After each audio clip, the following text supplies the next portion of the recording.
Bon, alors on a parlé effectivement de tout un tas de choses, mais qu'en est-il de l'émancipation sexuelle?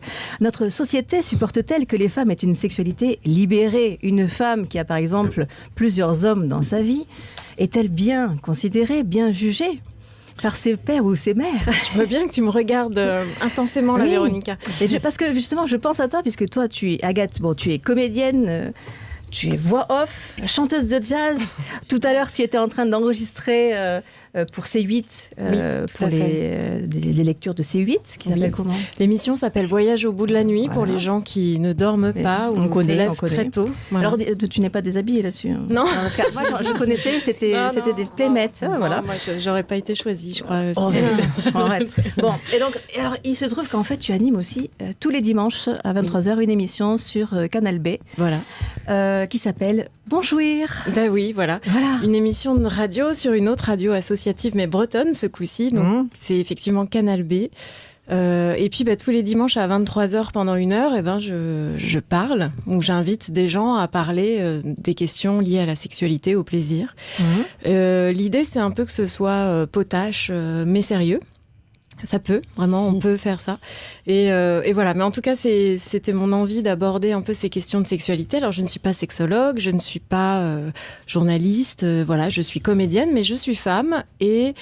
je me dis que quand on est femme, comme dans la chanson, on peut aussi parler de ça, se poser des questions sur est-ce qu'on peut notre en parler? monde. Oui, tu as trouvé un créneau pour en parler, c'est très bien. Voilà.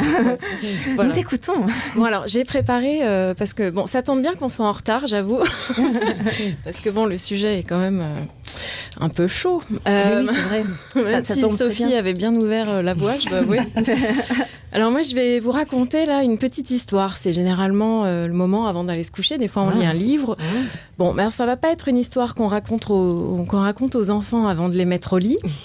Ou alors, du moins, pas avant qu'ils ou elles soient en âge de voter. Et je parle pas d'élire leur délégué de classe. Donc, il était une fois une timide et belle jeune fille qui vivait dans un pays très loin du nôtre, de l'autre côté d'un océan profond et mystérieux. Elle n'avait pas un physique particulièrement époustouflant, non. Elle était une fraîche, banale jeune femme, amoureuse.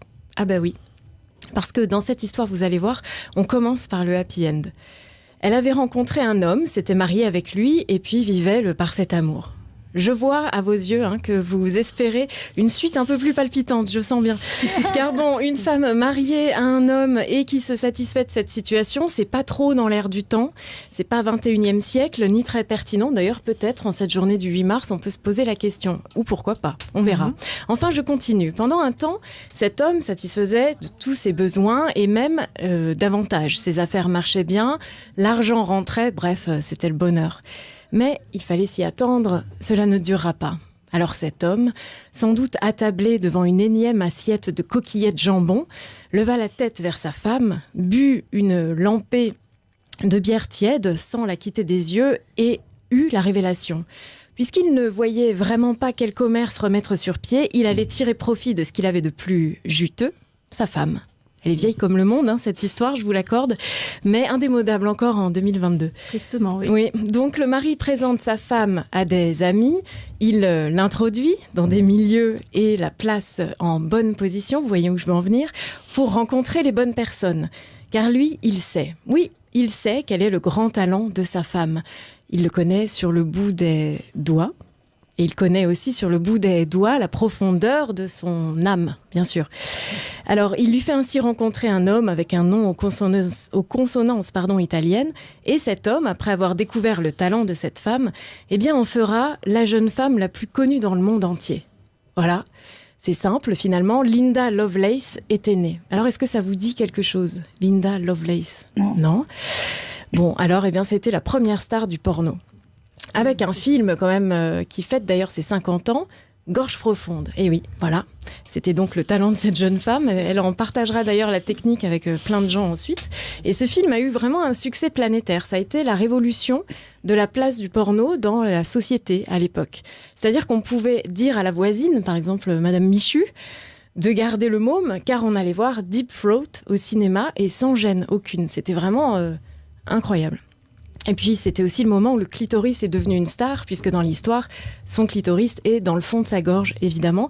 Et donc, on commençait à parler aussi du plaisir féminin. Et pour ça, c'était vraiment génial. Vraiment, on peut se dire que... Mais oui, arrivé à cet endroit de l'histoire, on pourrait dire « tout est bien qui finit bien, merci ».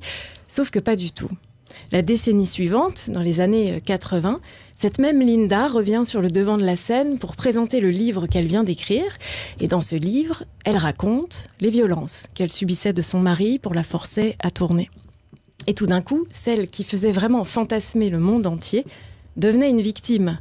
Et bien là, bizarrement, ça collait pas du tout, si vous me passez l'expression. Comment ça, une victime ?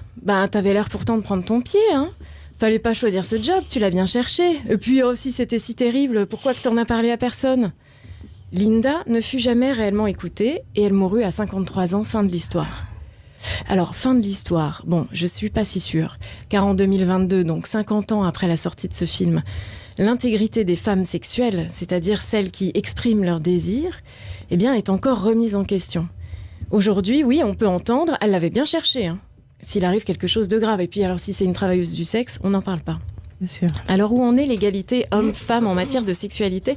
J'ai bien cherché, je peux vous affirmer que j'ai pas encore trouvé. Bien sûr, on peut parler davantage d'émancipation féminine, on peut citer plein de femmes en exemple qui font avancer les choses par leur militantisme, Ovidie, Olympe de Gées, ou bien par leur pédagogie, Maya Mazorette. On peut parler de cette révolution du consentement. Mais pour que cela fonctionne, il faut 1, savoir à quoi l'on consent, 2, savoir que le consentement ne va pas garantir le plaisir. Et puis 3, il faut être entendu. Et là, on en revient à Linda Lovelace. Et puis attention aussi aux injonctions au plaisir et au connaître ton clito toi-même, qui peuvent aussi être compliquées pour certaines femmes. Alors si je devais effectivement raconter cette histoire à de jeunes adultes, je finirais de la façon suivante. Alors, excusez-moi, je tourne ma page, voilà. Les femmes ont la double charge, en fait, à mon sens, de parler de sexualité. Premièrement, pour ne pas laisser qu'une parole masculine sur les sujets de leur désir et de leur plaisir. Et puis aussi pour combler le silence. En matière de sexualité, le silence est néfaste, dévastateur. C'est un peu comme si, dans son obscurité, il autorisait les pires actes. Alors, il faut décomplexer les femmes, les libérer de leurs préjugés. Oui, elles peuvent aussi assumer leur libido sans passer pour des salopes. Oui, elles peuvent s'habiller selon leurs désirs et non pas pour plaire aux hommes ou satisfaire leur regard. Oui, elles peuvent avoir accès à du contenu porno centré sur leur plaisir, le plaisir féminin. Et oui, elles peuvent atteindre plus d'un rapport sexuel qu'un missionnaire qui prend fin dès que monsieur a fini sa dernière goutte. Oui, elles peuvent aussi faire appel à des travailleuses ou travailleurs du sexe pour se redonner confiance, se reconstruire, ou bien juste simplement pour le kiff. Alors la liste des oui, elle pourrait être encore super longue, mais je crois que l'essentiel à retenir dans toute cette histoire, c'est que le sexe est à inventer avec chaque partenaire. Et qu'en la matière, ce n'est plus l'égalité peut-être qui compte, mais le partage. Commençons déjà par là, et puis on refait le point l'année prochaine, par exemple. Bravo.